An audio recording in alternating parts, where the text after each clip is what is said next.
These are 10 rock artists who were so intoxicated they could barely stand, let alone deliver a coherent performance.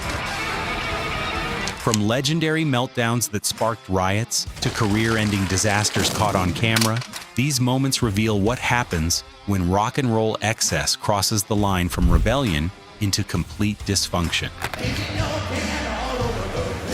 Rock and roll has always walked hand in hand with substance abuse, but sometimes the party goes too far. When business and pleasure collide on stage, the results can be spectacular disasters that fans never forget for all the wrong reasons. Let's start with the man who literally wrote the book on rockstar excess, Jim Morrison of The Doors. On March 1, 1969, Morrison took the stage at Miami's Dinner Key Auditorium in front of 10,000 screaming fans. He was so drunk he could barely mumble through the songs, let alone sing them. But Morrison wasn't content to just phone in a bad performance. He allegedly exposed himself to the entire crowd, becoming the first rock performer ever arrested on stage. Morrison was convicted and sentenced to 6 months in prison, plus a $500 fine. Keyboardist Ray Manzarek later claimed it never actually happened. It was mass hypnosis, but there was little doubt Morrison was too wasted to know what he was doing. Keith Moon of The Who takes this destruction to legendary levels.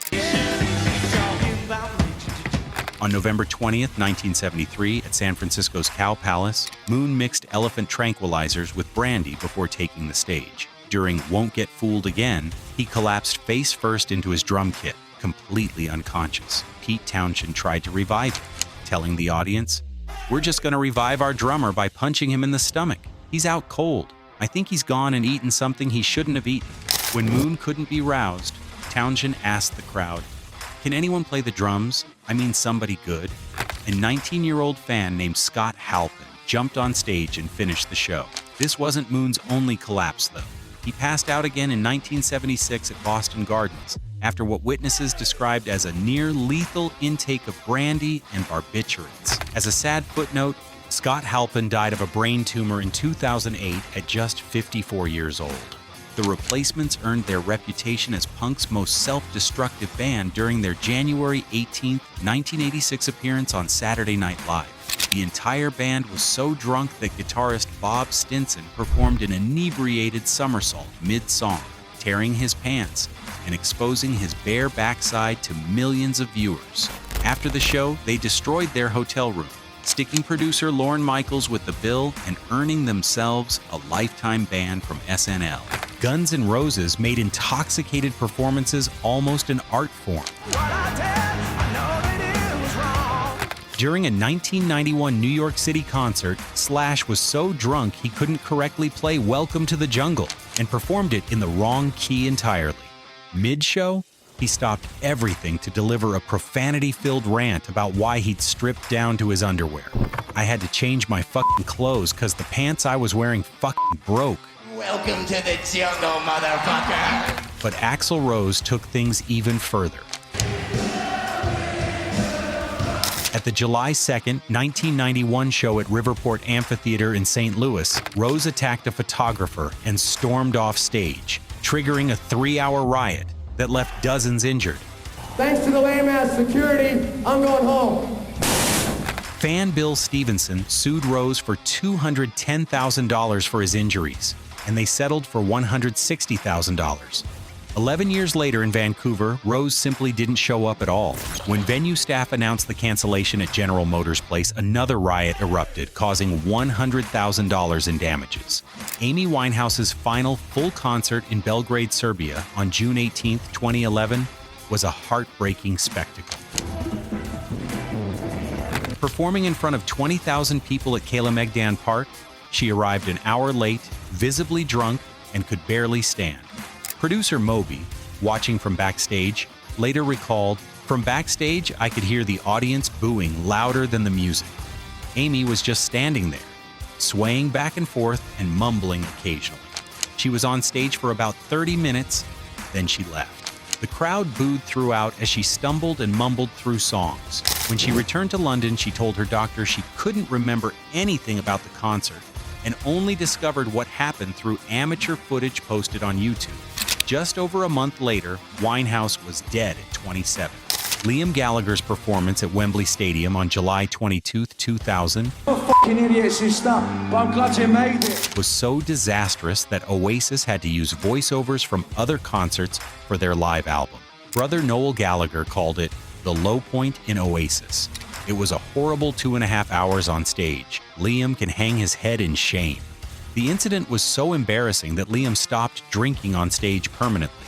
Ironically, this low point eventually led to their 2024 reunion announcement and upcoming 2025 tour. Van Halen's final show with Sammy Hagar on November 19, 2004 in Tucson, Arizona became known as the worst show we'd ever done in our lives. Eddie Van Halen was, in Hagar's words, completely whacked out off the charts on alcohol and drugs. I thought he was going to die. The show ended with Eddie smashing his guitar and crying to the crowd before walking off stage. This performance effectively ended their reunion tour and any hope of reconciliation. Scott Weiland of Stone Temple Pilots turned intoxicated performances into a tragic pattern. During a September 2010 Houston show, he opened with a slurred rant. I stopped doing dope. Telling the crowd he'd stopped doing drugs but started drinking again, attributing his alcoholism to his brother's death and his divorce. Despite selling over 50 million albums and submitting to rehabilitation 12 times throughout his career, Weiland couldn't overcome his demons. His final performance came on December 1st, 2015 at Toronto's Adelaide Hall. 2 days later, he was found dead on his tour bus from a toxic mix of drugs and alcohol at age 48. Even Punk's poster boys weren't immune. Billy Joe Armstrong's September 21, 2012 meltdown at the iHeartRadio Festival in Las Vegas during Basket Case shocked fans worldwide. He later admitted, "I'm a blackout drinker. That's basically what happened that night." The thing about someone who's losing their mind is that they don't know they're losing their mind. I thought my life was completely normal, and it wasn't. I was on drugs. He confessed to mixing pills to the point where his backpack sounded like a giant baby rattle. 2 days after the meltdown, Armstrong checked into rehab. These stories aren't just about rock star excess. They're cautionary tales about the price of fame and the thin line between creative liberation and self-destruction.